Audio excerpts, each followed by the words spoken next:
একটা হাদিস আছে, বুখারী মুসলিম দুইটা কিতাবে এসেছে,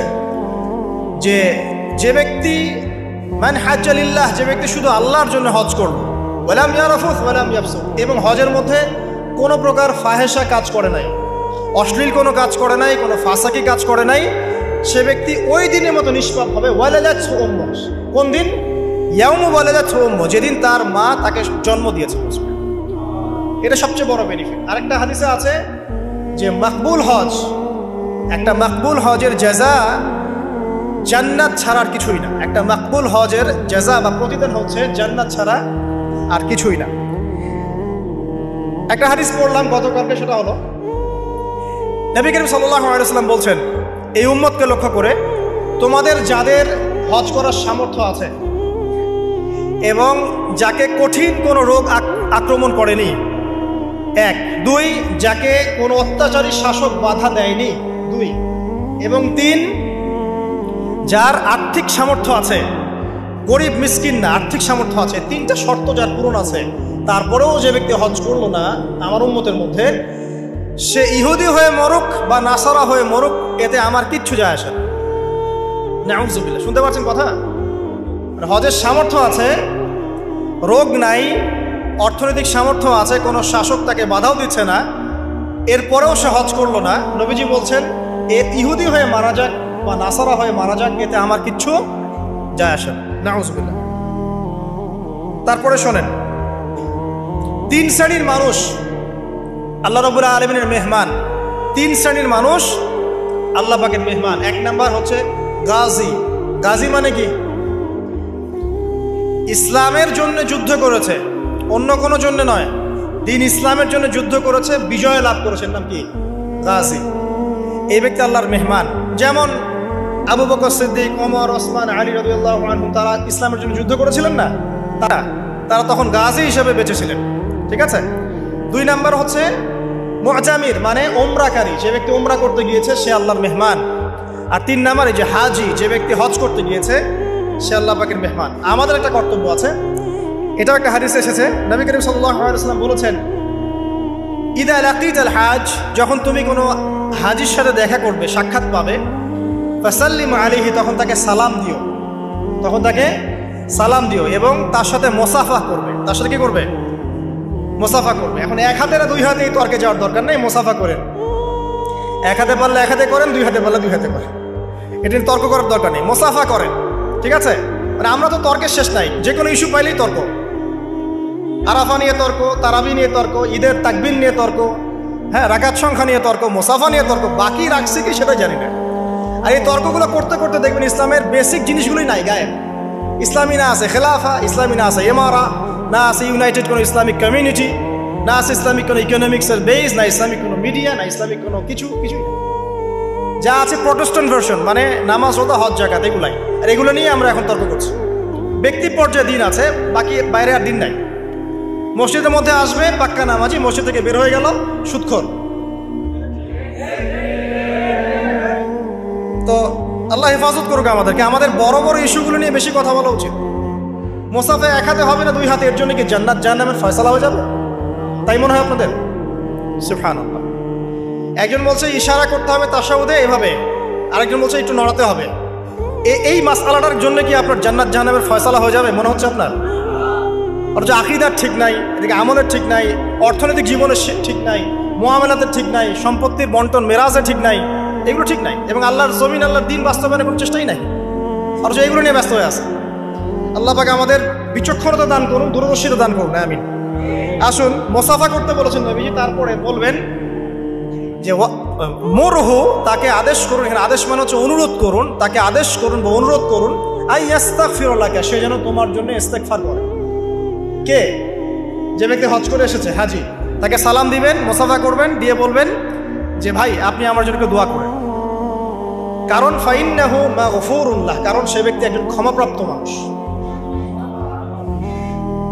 তবে একটা বিষয়, মানুষের সম্পদ আত্মসাৎ করে সুদের টাকা দিয়ে, ঘুষের টাকা দিয়ে, প্রতারণা, বাটপাড়ি, দুর্নীতির টাকা দিয়ে হজ করতে গিয়ে কতটুকু মাগফুর হয়ে আসা যাবে, এটা একটা প্রশ্নবিদ্ধ বিষয়।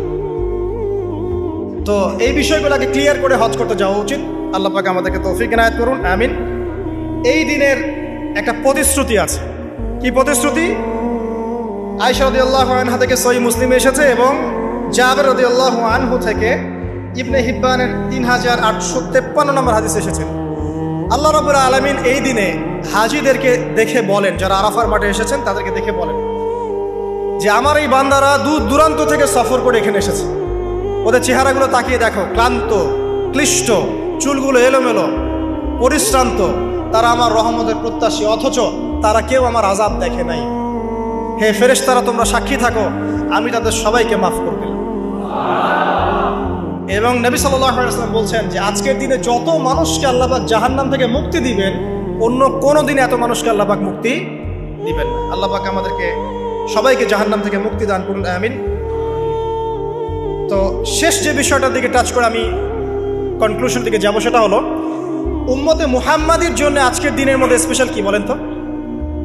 এটা হচ্ছে আমাদের মূল পয়েন্ট। আজকের দিনে ফজিলত জানলাম, আমরা আমলগুলো জানলাম, সব ঠিক আছে, কিন্তু আমাদের জন্য আসলে স্পেশাল কি জিনিস?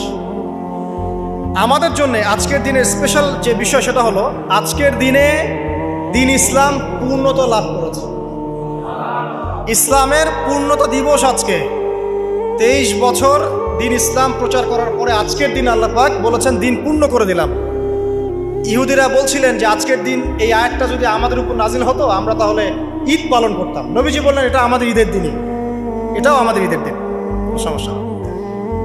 তো আমাদের সবচেয়ে ইম্পর্টেন্ট জায়গা এটা যে আজকের দিনে দিন ইসলাম পূর্ণতা লাভ করেছে। এখন ইসলাম যে পূর্ণতা লাভ করলো, এই দিবসটা কতজন জানে যে আজকের দিন ইসলাম পূর্ণতা লাভের দিন? আমরা অনেক দিবসের কথা জানি, আন্তর্জাতিক দিবস, জাতীয় দিবস, পারিবারিক দিবস, জন্মদিন, মৃত্যুদিন, হ্যাঁ অনেক দিবসের কথা আমরা জানি। ইসলামের পূর্ণতা দিবস কতদিন জানেন? কতজন জানেন? দেখেন সাংস্কৃতিক আগ্রাসন কোথায় আপনার মূল জায়গাটা নিয়ে যাওয়া হয়েছে। শেকড় ভুলে গেছে মানুষ। এখন মানুষ শেকড় ভুলে বিদেশিদের সংস্কৃতি লালন করছে, কোনো কোনো ক্ষেত্রে বিদেশি প্রভুদের দাসত্ব করছে। 23 বছর নবী সাল্লাল্লাহু আলাইহি ওয়াসাল্লাম দিনের জন্য অক্লান্ত মেহনত করেছেন। ওয়াহি আসার পর থেকে প্রথম 3 বছর গোপন দাওয়াত দিয়েছেন, একদম গোপনে গোপনে দাওয়াত দিয়েছেন। আবু বকর, ওসমান, ওমর, আলী এরকম কিছু সাহাবী ইসলাম কবুল করেছেন। আস্তে আস্তে দাওয়াত প্রচার লাভ করেছে। যত প্রসার হয়েছে তত মানুষের অত্যাচার বেড়েছে।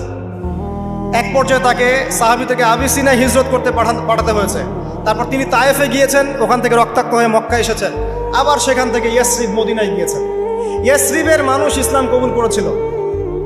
তারা নবী সাল্লাল্লাহু আলাইহি ওয়াসাল্লামকে আশ্রয় দিলেন, সাহাবীদেরকে আশ্রয় দিলেন। নবীজি সেখানে গিয়ে একটা ইসলামিক কমিউনিটি গড়লেন, মসজিদে নববী গড়লেন, সেখানে অর্থনীতি স্ট্রং করলেন, সেখানে একটা ইমারা গঠন করলেন, সেখানে একটা জামা গঠন হলো। এরপরে যখন মুশরিকরা তাদেরকে আক্রমণ করতে শুরু করলো তখন বদরের যুদ্ধ হয়ে গেল, তারপর উহুদ, তারপর খন্দক, তারপর আপনার এই যে হুদাইবিয়া, খাইবার, হতে হতে চলতে থাকলো। এক পর্যায়ে পররাষ্ট্রনীতি অ্যাপ্লাই করলেন, রোমের সম্রাটকে দাওয়াত দিচ্ছেন, মিশরের মুকাউকিয়াসকে দাওয়াত দিচ্ছেন, পারস্যের খসরুকে দাওয়াত দিচ্ছেন, সব জায়গায় দাওয়াতি কাজ ছড়িয়ে পড়তে লাগলো। 23 বছর অক্লান্ত পরিশ্রম। এক পর্যায়ে এই যে শেষে একদম জীবনের শেষ পর্যায়ে এসে তিনি বিদায় হজ করলেন। একটাই হজ করেছেন তিনি, নবী সাল্লাল্লাহু আলাইহি ওয়াসাল্লাম একটা হজই করেছেন জীবনে। এবং সেই হজের দিন যখন এই ভাষণ তিনি দিচ্ছেন তখন আল্লাহ পাক এই আয়াতটা নাজিল করে দিনটাকে পরিপূর্ণতা দান করলেন। আজকের দিনের মূল শেকড়টা কোথায় বুঝতে পারছেন? এই 23 বছরের দাওয়াতি জীবনের পরিসমাপ্তি এখানে। আজকের দিনের পরে আসলে পূর্ণাঙ্গ কোনো সূরা নাজিল হয়নি। সর্বশেষ নাজিল হয়েছে সূরা নাসর, ইযা জাআ নাসরুল্লাহি ওয়াল ফাজর। এরপরে বিচ্ছিন্ন দু একটা আয়াত নাজিল হয়েছে, কিন্তু পূর্ণাঙ্গ আর কোনো সূরা নাজিল হয়নি। আজকের দিনের পর নবী সাল্লাল্লাহু আলাইহি ওয়াসাল্লাম মাত্র 80 বা 83 দিন বেঁচে ছিলেন। সর্বশেষ যে কথাটা আমরা শুনবো এখন সেটা হলো নবী করিম সাল্লাল্লাহু আলাইহি ওয়াসাল্লাম আজকের এই দিনে জনগণকে উদ্দেশ্য করে কিছু কথা বলেছিলেন। এই কথাগুলো বলে তিনি আজকের হজটা শেষ করেছেন। আমরা অনেকেই এই ভাষণটা সম্পর্কে জানি না। আমরা অনেক ভাষণ নিয়ে এখন গর্ব করি। নবী করিম সাল্লাল্লাহু আলাইহি ওয়াসাল্লামের এই যে সর্বশ্রেষ্ঠ ভাষণ, এটা কতজন জানেন? বিদায় হজের ভাষণ। কতজন জানেন বিদায় হজের ভাষণে নবী সাল্লাল্লাহু আলাইহি ওয়াসাল্লাম কি বলেছিলেন উম্মতকে? আমরা একটু আপনাদেরকে শোনাবো, শুনিয়ে ইনশাআল্লাহ লেকচারটা শেষ করব।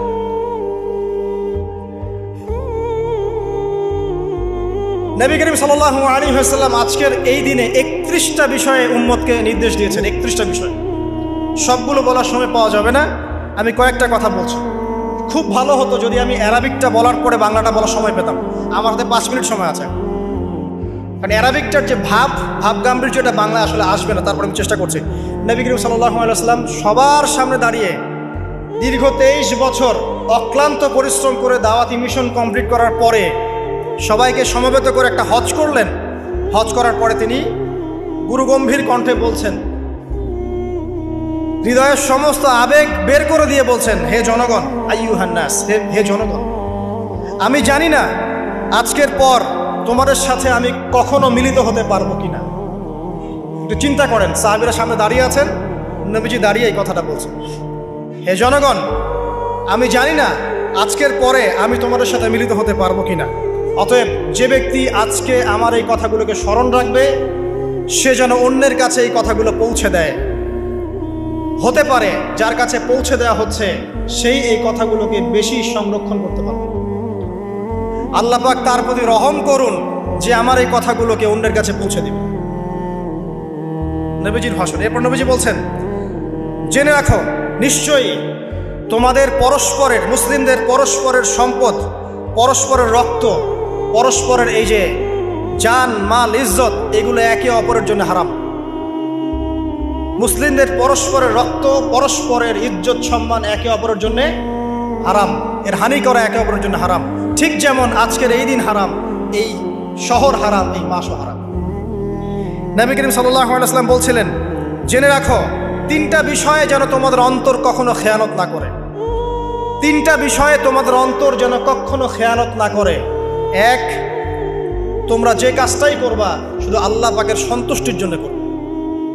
তোমরা যে কাজই করবে শুধু আল্লাহর সন্তুষ্টির জন্য করবে। তোমাদের শাসক বর্গের কল্যাণ কামনা করবে। তোমাদের শাসক বর্গের কল্যাণ কামনা করবে। 3 নাম্বার, মুসলিমদের জামাতকে আঁকড়ে ধরে রাখবে। মুসলিমদের ইউনাইটেড কমিউনিটিকে আঁকড়ে ধরে থাকবে। এই 3টা বিষয় পালনের ক্ষেত্রে তোমাদের অন্তর যেন খেয়ানত না করে। এদিন সূর্য ঢলে যাওয়ার পরে নবী সাল্লাল্লাহু আলাইহি ওয়াসাল্লাম আরো বললেন, শুনে রাখো হে মানব জাতি, এটা ভালো করে শোনেন, শুনে রাখো হে মানব জাতি, নিশ্চয়ই আমি মুহাম্মদ সাল্লাল্লাহু আলাইহি ওয়াসাল্লাম জাহেলি যুগের যত কুপ্রথা আছে সমস্ত কুপ্রথাকে আমার পায়ের তলে পিষ্ট করে গেল। জাহেলি যুগে কি ছিল ভাই? শিরিক ছিল, সুদ ছিল, মাদক ছিল, নারীর অবমাননা ছিল, কন্যা সন্তানকে দাফন করা হতো, রক্তক্ষয়ী, হানাহানি, মারামারি, কাটাকাটি ছিল। এগুলো সব কিছুকে আমি আমার পায়ের তলে দাফন করে গেলাম। এটা কি দাফন হয়েছে? তিনি বলছেন, নিশ্চয়ই আমি জাহেলি যুগের সুদকে আমার পায়ে তলে পিষ্ট করে যাচ্ছি। সর্বপ্রথম যার সুদ আমি পিষ্ট করছি তিনি হচ্ছেন আব্বাস ইবনে আব্দুল মুত্তালিব, আমার চাচার সুদ। নিজের পরিবার থেকে দৃষ্টান্ত স্থাপন করলেন। তিনি আরো বললেন, হে উপস্থিত জনগণ, তোমরা মেয়েদের ব্যাপারে সতর্ক থাকবে এবং তোমাদের স্ত্রীদের ব্যাপারে সতর্ক থাকবে, তাদের হকের ব্যাপারে সতর্ক থাকবে, কেননা তোমরা তাদেরকে আল্লাহর কালিমার মাধ্যমে হালাল করে নিয়েছো। অতএব তাদের ব্যাপারে তোমরা সতর্ক থাকবে। তোমাদের উপর তাদের হক হচ্ছে তোমরা যা খাবে, যা পরবে, তাদেরকেও তাই খাওয়াবে, তাই পরাবে। আর তাদের উপর তোমাদের হক হচ্ছে তারা তোমাদের বিছানায় এমন কাউকে আসতে দিবে না যাদেরকে তোমরা অপছন্দ করো। নবী করিম সাল্লাল্লাহু আলাইহি ওয়াসাল্লাম আরো বলছেন, এই দিন, আইয়ুহান নাস, হে মানব জাতি, তারাকতু ফিকুম আমরাইন, জেনে রাখো আমি তোমাদের সামনে মাত্র 2টো বস্তু ছেড়ে গেলাম। কয়টা বস্তু? লান তাদিল্লু মা তামাসসাকতুম বিহিমা, তোমরা কোনোদিন পথভ্রষ্ট হবে না যতদিন এই 2টা বস্তুকে আঁকড়ে ধরে থাকবে। কিতাব আল্লাহ, আল্লাহর কিতাব, ওয়া সুন্নতি নবীহি, এবং তার নবীর সুন্নাহ। তিনি আরো বললেন, আল মুসলিম, জেনে রাখো প্রকৃত মুসলিম সে ব্যক্তি, মান সালিমাল মুসলিমুনা মিন লিসানিহি ওয়া ইয়াদিহি, যে ব্যক্তির হাত এবং জবান থেকে অন্য মুসলিম নিরাপদ থাকে সেই ব্যক্তি হচ্ছে প্রকৃত মুসলিম। আল মুহাজির, আর প্রকৃত মুহাজির সে ব্যক্তি, মান হাজারা মা নাহাল্লাহু আন, আল্লাহ পাক যা নিষেধ করেছেন সেখান থেকে যে দূরে থাকে সেই ব্যক্তি প্রকৃত মুহাজির, মানে হিজরতকারী। তিনি আরো বললেন, মনে রেখো আমি তোমাদের সবার আগে হাউজে কাউসারে চলে যাব, সুবহানাল্লাহ, এবং সেখানে আমি তোমাদের জন্য অপেক্ষা করতে থাকবো। অতএব শোনেন, অতএব তোমরা আমার চেহারাকে কালিমালিপ্ত করো না, মানে আমার চেহারায় কালিমালিপ্ত করো না, আমার নাম নষ্ট করে দিও না। আমি তোমাদের সংখ্যাধিক্য দেখে আল্লাহর কাছে গর্ব করব, আমাকে তোমরা অপমানিত করো না। আজকে কি আমরা তার দায়িত্ব পালন করে উম্মাহ হতে পেরেছি? নবীজি বলেছেন, তা আমার চেহারাকে কালিমালিপ্ত করো না। সুবহানাল্লাহ। তিনি বলছেন, ওই সময় কিছু মানুষ থেকে আমি মুক্ত হয়ে যাব, আর কিছু মানুষ আমার থেকে মুক্ত হয়ে যাবে। বলা হলো, কারা ইয়া রাসূলুল্লাহ? তিনি বলছেন, আল্লাহ পাককে আমি বলবো, ইন্নাহুম মিন্নি, হে আল্লাহ এরা আমার উম্মাহ, এরা আমার উম্মত, আমার সাহাবী। আল্লাহ পাক বলবেন, ইন্নাকা লা তাদরি মা আহদাসা বা'দাক, তুমি জানো না হে নবী, তোমার মৃত্যুর পর এই মানুষগুলো, পরবর্তী মানুষগুলো তোমার দিনের মধ্যে কত বেদাত সংযোজন করেছে। তিনি আরো বলেছিলেন, হে জনগণ জেনে রাখো, প্রত্যেক পরিবারের জন্যে প্রতি বছর একটা করে পশু জবাই করার বিধান, প্রত্যেক পরিবারের জন্যে, সামর্থ্যবান পরিবারের জন্য প্রত্যেক বছর একটা করে পশু জবাই করার বিধান রয়েছে। তিনি আরো বললেন, মনে রাখো, একজনের অপরাধের শাস্তি আর একজন কখনো পাবে না, আর বাবার দোষে ছেলে কখনো দুষ্ট হবে না, ছেলের দোষে বাবাও কখনো অপরাধী হবে না। তিনি আরো বললেন, জেনে রাখো হে মানব জাতি, নিশ্চয়ই শয়তান এই বিষয় থেকে নিরাশ হয়ে গেছে যে তোমরা শয়তানের ইবাদত করবে। শয়তান নিরাশ হয়ে গেছে, কিন্তু শয়তান নিরাশ হয়নি একটা বিষয় থেকে, যে তোমরা একে অপরে হানাহানি, কাটাকাটি, ফিতনা, ফাসাদে ব্যস্ত থাকবে, যেমনটা এখন আমরা করছি। আমরা কিন্তু সরাসরি কখনো শয়তানের ইবাদত করছি না, করছি, কিন্তু মুসলিমরা এখন পরস্পরে হানাহানি, কাটাকাটি, ফাসাদে লিপ্ত আছে। তিনি আরো বললেন যে একজন মুসলিমের জন্য হালাল নয় অন্য মুসলিমের সম্পদ আত্মসাৎ করা, যতক্ষণ না সে স্বেচ্ছায় খুশি মনে তোমাকে সম্পদ প্রদান করে। অতএব তোমরা একে অপরের প্রতি জুলুম করবে না। তিনি আরো বললেন, সাবধান, আমার ইন্তেকালের পরে তোমরা একে অপরের গর্দান উড়িয়ে কাফের হয়ে যেও না। সাবধান, আমার ইন্তেকালের পর তোমরা একে অপরের গর্দান উড়িয়ে কাফের হয়ে যেও না। তিনি আরো বলেছেন, একজন মুসলিম আরেকজন মুসলিমকে গালি দিতে পারে না। যদি একজন মুসলিম আরেকজন মুসলিমকে গালি দেয়, এটা হচ্ছে ফাসিকি, এবং একজন মুসলিম যদি আরেকজন মুসলিমের সাথে যুদ্ধ করে, এটা হবে এক প্রকার কুফরি। তিনি আরো বলেছেন, হে জনগণ জেনে রাখো, আমার পরে কোনো নবী নেই, আর আমার পরে তোমরা ব্যতীত আর কোনো উম্মত নেই। এর চেয়ে স্পষ্ট কথা হতে পারে? আমার পরে কোনো নবী নেই, আর আমার পরে তোমরা ছাড়া কোনো উম্মত নেই। তাহলে আমরা যখন নতুন নতুন নবী বানিয়ে নিচ্ছি, কোনো কোনো ক্ষেত্রে বলছি একজন ব্যক্তি ছিলেন, সে নিজে ঈসাও ছিল, সে মাহদিও ছিল, সে নবীও ছিল।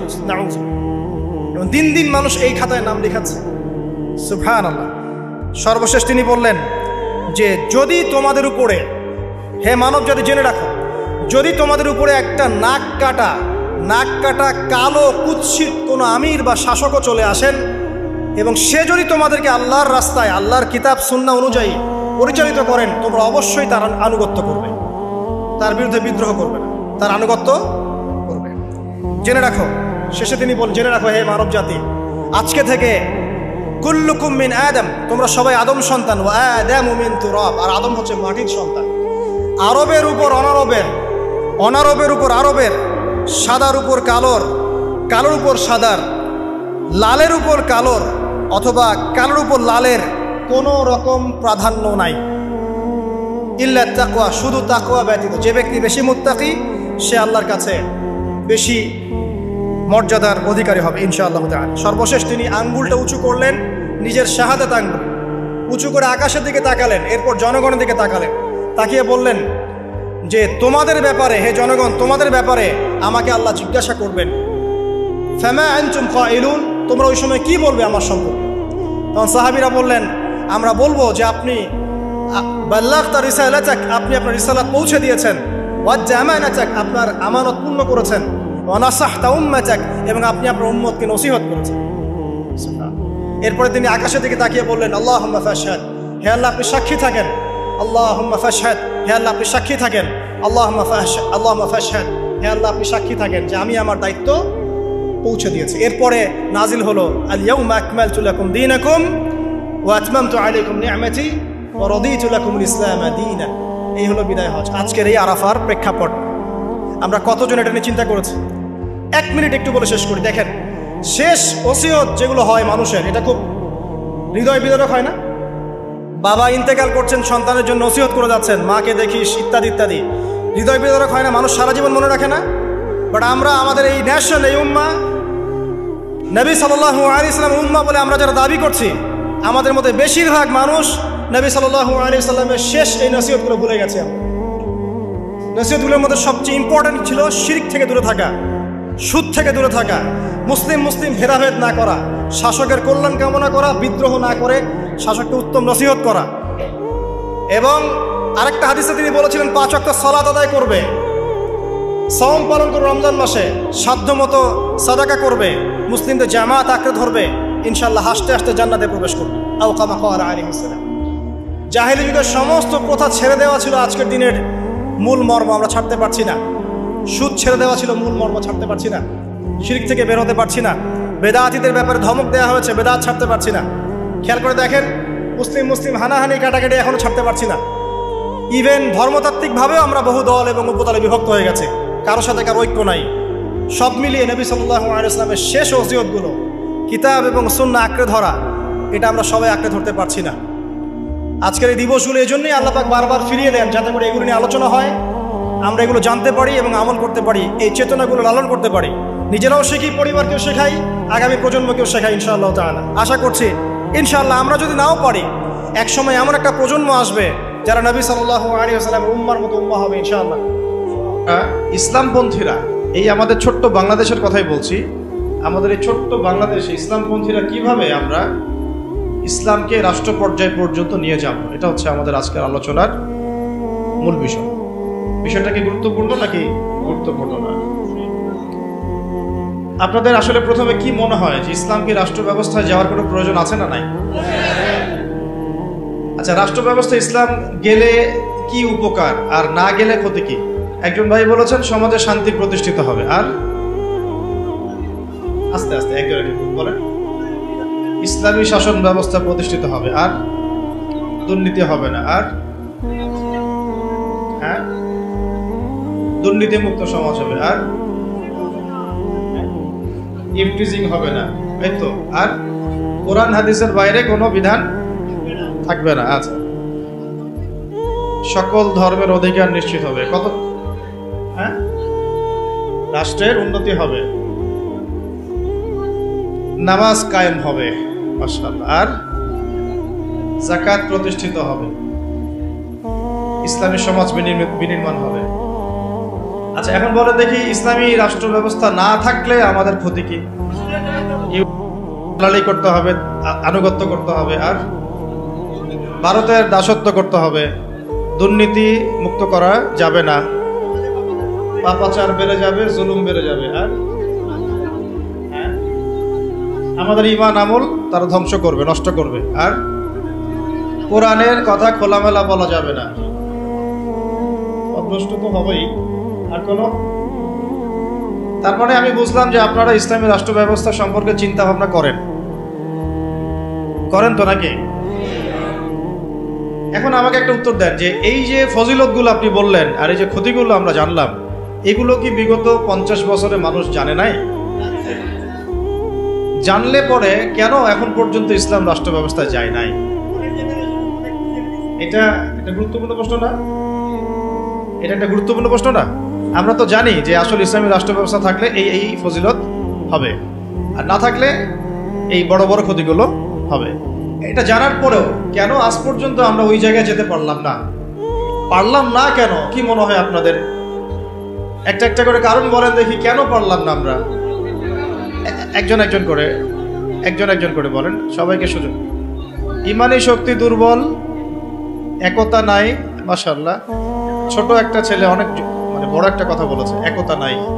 তারপরে দ্বীনি শিক্ষার অভাব, ভেরি গুড। তারপরে দুনিয়াবি, হ্যাঁ, প্রযুক্তিগত শিক্ষারও কিছু অভাব আছে। তারপরে লোভ, কিসের? ক্ষমতা, দুনিয়ার লোভ। আর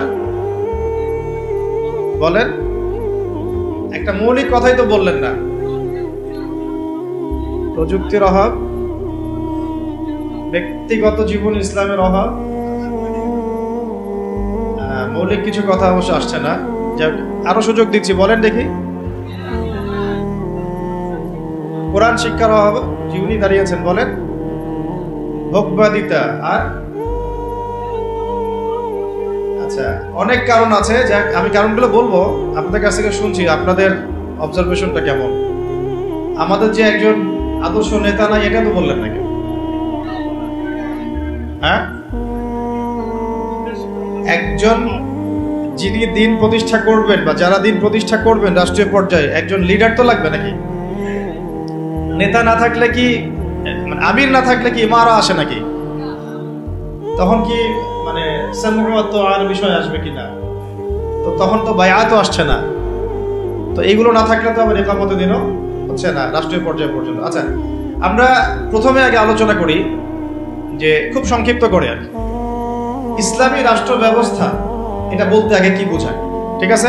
একটা একটা করে পয়েন্ট খুব অল্প করে বলবো, মনোযোগ ধরে রাখতে হবে, আর আশেপাশে অন্য ভাইকে ডিস্টার্ব করবেন না। অল্প সময়, বেশি সময় নিব না ইনশাআল্লাহ আপনাদের সাথে। এক নাম্বার কথা হচ্ছে আমাদেরকে আগে বুঝতে হবে ইসলামী রাষ্ট্র কি আর অন ইসলামিক রাষ্ট্র কি, ঠিক আছে? উত্তর অল্প করে বুঝি। ইসলামী রাষ্ট্র বলতে এটা বোঝায় না যে একটা রাষ্ট্রের বেশিরভাগ মানুষ মুসলিম, এটাই ইসলামী রাষ্ট্রের সংজ্ঞা নয়। কথাগুলো বোঝার চেষ্টা করেন। আপনারা এখন এগুলো ফোনে নোট করতে পারেন, ফোনের মধ্যে নোট করতে পারেন, ছবি তুলবেন না, ফোনে নোট করতে পারেন। ইসলামী রাষ্ট্র কাকে বলে? যেই রাষ্ট্রের শাসন ব্যবস্থা শুধুমাত্র আল্লাহ এবং তার রাসূলের বিধান অনুযায়ী পরিচালিত হয় তাকে বলা হয় ইসলামী রাষ্ট্র। কি বললাম বলেন? ইসলামী রাষ্ট্র কাকে বলে? যেই রাষ্ট্রের শাসন ব্যবস্থা, মানে শাসন ব্যবস্থা বলতে রাজনীতি, অর্থনীতি, সমাজনীতি, শিক্ষানীতি, সংস্কৃতি এবং বাকি যত ক্ষেত্র আছে, প্রতিটা ক্ষেত্র যখন আল্লাহ এবং তার রাসূলের বিধান মাফিক পরিচালিত হবে তখন তাকে বলা হবে ইসলামী রাষ্ট্র ব্যবস্থা বা ইসলামী হুকুমত বা ইসলামী শাসন ব্যবস্থা। যদি একটা রাষ্ট্রের মধ্যে বেশিরভাগ মানুষ মুসলমান হয়, যেমন আমাদের রাষ্ট্র, বেশিরভাগ মানুষ কি মুসলিম না মুসলিম? কিন্তু সেই রাষ্ট্রে আল্লাহ পাকের বিধান বাস্তবায়িত না হয়, তাহলে আমরা সেটাকে ইসলামী রাষ্ট্র বলতে পারি না, সেটাকে আমরা বলতে পারি মুসলিম প্রধান দেশ। কি বলতে পারি?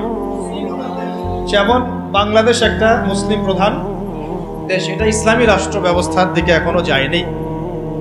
আবার কোন একটা রাষ্ট্র যেখানে মুসলিমরা সংখ্যাগরিষ্ঠ নয়, মুসলিমরা সংখ্যাগরিষ্ঠ নয়, তারপরেও সেই রাষ্ট্রের মধ্যে আল্লাহর বিধান বাস্তবায়িত আছে, সেটা বলবো আমরা ইসলামী রাষ্ট্র। বুঝতে পারছি কথা? যেমন হচ্ছে মদিনা রাষ্ট্র। কোন রাষ্ট্র? নবী সাল্লাল্লাহু আলাইহি ওয়াসাল্লামের সেই মদিনা রাষ্ট্র। সেই মদিনা রাষ্ট্রে মুসলিমরা ছিলেন, আনসার সাহাবীরা ছিলেন, মুহাজির সাহাবীরা ছিলেন। আনসার সাহাবীদের দুইটা গোত্র ছিল, আওস এবং খাজরাজ। অনেকে জানেন, অনেকে হয়তো জানেন না, জেনে নেন। আনসার সাহাবীদের দুইটা গোত্র ছিল, একটা আওস এবং একটা খাজরাজ। তাদেরকে বলা হতো আনসার সাহাবী, যারা মক্কার হিজরতকারী সাহাবীদেরকে আশ্রয় দিয়েছিলেন। তাদেরকে কি বলা হয়? আনসার সাহাবী। আর মুহাজির সাহাবী কারা? যারা মক্কা থেকে হিজরত করে মদিনায় গিয়েছেন। তো আনসার এবং মুহাজিরদেরকে নিয়ে নবী সাল্লাল্লাহু আলাইহি ওয়াসাল্লাম একটা ভ্রাতৃত্বের বন্ধন, ঐক্যের বন্ধন গড়েছেন। এছাড়াও মদিনায় কিন্তু আরো অনেক মানুষ থাকতো, যেমন ইহুদিদের তিনটা গোত্র থাকতো সেখানে, বনু কুরাইজা, বনু কাইনুকা, বনু নাজির। আবার পৌত্তলিকরাও থাকতো সেখানে, কিছু খ্রিস্টানও ছিল, কিছু মূর্তি পূজারীও সেখানে থাকতো, বা আরো কিছু বিধর্মী মানুষও সেখানে থাকতো। মুসলিমরা কিন্তু সংখ্যা গরিষ্ঠ ছিল না, মুসলিমরা সংখ্যা গরিষ্ঠ কিন্তু ছিল না। হবে হয়তো 50-50 পার্সেন্টেজ, হবে তো 50% তাদের, 50% আমাদের, অথবা তাদের 40% আমাদের 60%, অথবা আমাদের 60% ওদের 40%। কিন্তু এমন ছিল না যে আমাদের দেশের মতো 90% মুসলিম, এমন ছিল না মদিনার অবস্থা, এমন ছিল না মদিনার অবস্থা। আমি কি বুঝাতে পারছি ভাই? মদিনার হালতটা কিন্তু আমাদের দেশের মতো এরকম ছিল না যে 90% মুসলিম মদিনায়, বাকি সব অমুসলিম, এমন না। বরং হয়তো 50-50 বা 60-40 বা 40-60। তারপরেও মদিনা রাষ্ট্রে যেহেতু আল্লাহ এবং তার রাসূলের বিধান দ্বারা সেই রাষ্ট্র পরিচালিত হয়েছে, এই জন্য আমরা মদিনা রাষ্ট্রকে বলি একটা প্রথম ইসলামিক রাষ্ট্র। মদিনা রাষ্ট্র কি ইসলামিক রাষ্ট্র ছিল, নাকি গণতান্ত্রিক সেকুলার বা আমাদের মতো এই মানবরচিত সংবিধানে চলেছে? কোনটা? বুঝে কথা বলেন। মদিনা রাষ্ট্র কি আল্লাহ এবং তার রাসূলের বিধান অনুযায়ী চলেছে? চলে নাই? নাকি গণতন্ত্র দিয়ে চলেছে, ধর্মনিরপেক্ষতা দিয়ে চলেছে, নাকি কমিউনিজম দিয়ে চলেছে, জাতীয়তাবাদ দিয়ে চলেছে? নাকি মানব রচিত সংবিধান দিয়ে চলেছে? কোনটা? এতটুকু তো জ্ঞান আমাদের থাকা উচিত। মদিনা রাষ্ট্র চলেছে আল্লাহ এবং তার রাসূলের বিধান মোতাবেক, যদিও সেখানে আমরা সংখ্যাগরিষ্ঠ নই, তারপরেও বিধান চলেছে কার? আল্লাহর। এই কারণে মদিনা হচ্ছে একটা ইসলামী রাষ্ট্র। কিন্তু পক্ষান্তরে বাংলাদেশের দিকে যদি আমরা তাকাই, এখানে যদিও আমরা 90% মুসলিম, কিন্তু এই দেশটা শাসিত হচ্ছে সেই 70, 80, 100 বছর থেকে মানব রচিত সংবিধান দিয়ে। এখানে আল্লাহর বিধান বাস্তবায়িত হচ্ছে না, আল্লাহর হুদুদ, আল্লাহর কিসাস এগুলো বাস্তবায়িত হচ্ছে না, শরিয়া আইন বাস্তবায়িত হচ্ছে না। পক্ষান্তরে তথাকথিত গণতন্ত্র, ধর্মনিরপেক্ষতাবাদ, কমিউনিজম, জাতীয়তাবাদ, এইসব মতবাদগুলো, পশ্চিমা মতবাদগুলো দিয়ে এই দেশ শাসিত হচ্ছে। এই কারণে আমরা এই দেশে সংখ্যাগরিষ্ঠ মুসলিম হলেও এই রাষ্ট্রটাকে আমরা বলতে পারি না যেটা একটা ইসলামিক রাষ্ট্র। বুঝতে পেরেছি? আচ্ছা, তাহলে পার্থক্য বুঝলাম, সংজ্ঞাও জানলাম। ইসলামী রাষ্ট্র কাকে বলে? বলে না, যেই রাষ্ট্র আল্লাহ এবং তার রাসূলের বিধান দ্বারা পরিচালিত হয় তাকে বলা হয় ইসলামী রাষ্ট্র। তাহলে আপনারা নিজেরাই বুঝতে পারবেন যে আমরা আসলে কোন জায়গায় আছি। আমরা কি আদৌ ইসলামী রাষ্ট্রে আছি? আমরা মুসলিম প্রধান দেশে বাস করি, আমরা মুসলিম প্রধান দেশে বাস করি। এখন একটা হাস্যকর কথা শুনেন। হাস্যকর কথা হচ্ছে, ধরেন যে আমার একটা বাড়ি আছে, এই বাড়িতে আপনাদের সবারই তো বাড়ি ঘর আছে, যার যার বাড়ি সেখানে তার হুকুম চলে না, নাকি আপনার বাড়ি আমার হুকুম চলে? কোনটা? বাড়ি যার হুকুম তার চলে না। আচ্ছা, এখন ধরেন যে আমরা 10 ভাই একটা এলাকার মধ্যে আছি। এই 10 ভাইয়ের যে মতবাদ বা আদর্শ বা যে মন্তব্য, যেটা মাশওয়ারা, রায়, অন্যদের উপরে সেটা প্রাধান্য পাবে না। আমার বাসায়, আমি আমার বাসায় 10 ভাই নিয়ে আছি, ধরেন আমরা সবাই 10 ভাই, মায়ের পেটের ভাই বা ইমানি ভাই, আর বাকি আছে কিছু অল্প কিছু মানুষ, 2 জন 3 জন 4 জন, এরা কেউ বিধর্মী, কেউ অন্য মতবাদের। তো এইখানে যখন কোনো রায় নিব বা যখন কোনো ফলাফল প্রতিষ্ঠা করব, তখন আমরা কার রায় নিব?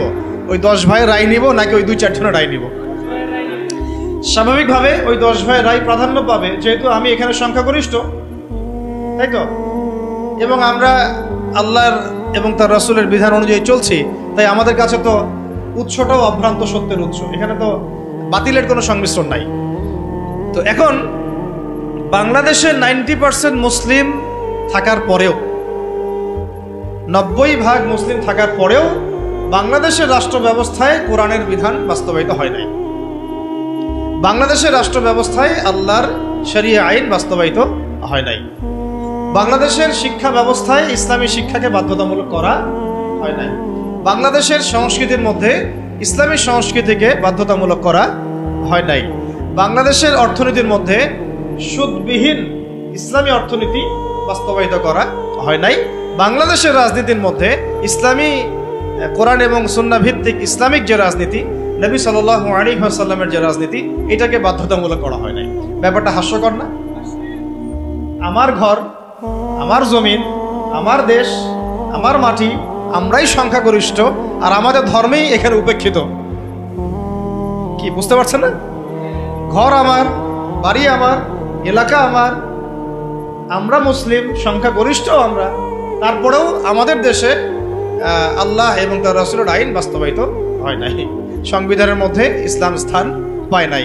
রাষ্ট্রধর্ম ইসলাম হবে কিনা ভোটাভুটি করতে হয়, সংবিধানে বিসমিল্লাহ থাকবে কিনা ভোটাভুটি করতে হয়। সুবহানাল্লাহ, আস্তাগফিরুল্লাহ, লা হাওলা ওয়ালা কুওয়াতা ইল্লা বিল্লাহিল আলিয়্যিল আযীম। তাহলে দেখেন, চিন্তা করেন কত বড় ধোঁকাবাজি, কত বড় প্রতারণা আমাদের সাথে। 90% মুসলিম আমি, তাহলে তো আমার কথা এখানে দাপটের সাথে মানতে হবে নাকি? কথা তো খুব সিম্পল। আমার জায়গা, আমার জমি, আমার দেশ, আমার বাড়ি, আমার জাতি, আমরা মুসলিম, তাও আবার সংখ্যাগরিষ্ঠ, তারপরে আমরা দাসত্ব করতেছি পশ্চিমাদের। তারপরেও রাজনৈতিক ক্ষেত্রে আমরা দাসত্ব করতেছি পশ্চিমা তথাকথিত গণতন্ত্রের, আব্রাহাম লিঙ্কন যে ধর্মের প্রবক্তা আর কি, তারপরে কমিউনিজমের, তারপরে সেকুলারিজমের, ধর্মনিরপেক্ষতাবাদের, জাতীয়তাবাদের, এইসবের দাসত্ব করতেছি আমরা। আমরা আবার অর্থনৈতিক জীবনে এসে সুদের দাসত্ব করতেছি, নাউযুবিল্লাহ। আমরা আবার শিক্ষা ক্ষেত্রে এসে সেকুলার শিক্ষা ব্যবস্থার দাসত্ব করতেছি। সমাজ ব্যবস্থায় এসে যত রকম কুফরি, শিরক এবং জাহালাত, এগুলোর দাসত্ব করতেছি। আমরা আবার ব্যক্তি জীবনে এসে দেখা যাচ্ছে, ব্যক্তি জীবনে এসে কেউ কেউ ধর্ম পালন করছি, তাও সেটা মসজিদের ভিতরে, হয়তো নামাজ, রোজা, হজ, জাকাত, তাসবিহ, তাহলিল, জিকির, আজগার এইটুকু সীমাবদ্ধ। ইসলামকে যখন আমরা বলছি ইসলাম শিক্ষায় থাকবে, সমাজে থাকবে, সংস্কৃতিতে থাকবে, অর্থনীতিতে থাকবে, রাজনীতিতে থাকবে, তখন তারা আমাদেরকে আবার বলছে আমরাই জঙ্গি, সন্ত্রাসী, মৌলবাদী। কত বড় প্রতারণা আমাদের সাথে করা হচ্ছে বা হয়েছে, এটা কি বুঝতে পারছেন কিনা? সবাই বুঝবে না কথাগুলো, আমি জানি। যাদের বোঝার তারা বুঝেন, তারা বুঝলেই হবে আর কি। কারণ বাংলাদেশে ইসলামী শাসন ব্যবস্থা গরু ছাগল দিয়ে হবে না। বুঝাতে পারছে কিনা? এটা মানে খুব উঁচু লেভেলের একটা ইবাদত। এই কারণে দেখা যাবে এটা প্রতিষ্ঠিত করার জন্য খুব বুদ্ধিদীপ্ত প্রজন্ম লাগবে আর কি। হ্যাঁ, বুদ্ধিদীপ্ত একটা তরুণ প্রজন্ম লাগবে এবং ওলামায়ে কেরামের সোহবত, দুটো একসাথে যখন হবে ইনশাল্লাহ হয়ে যাবে। তাহলে ইসলামের রাষ্ট্র ব্যবস্থা কাকে বলে এটা বুঝলেন, এবং আমাদের সাথে কি ধোঁকাবাজি হয়েছে এটা বুঝলেন। এখনো দেখেন, এখন যদি আপনারা বলেন যে আমরা সবাই ইসলামী রাষ্ট্র ব্যবস্থা চাই, একটা গণভোটের আয়োজন করা হোক, দেখা যাক কারা কারা ইসলামের পক্ষে ভোট দেয়।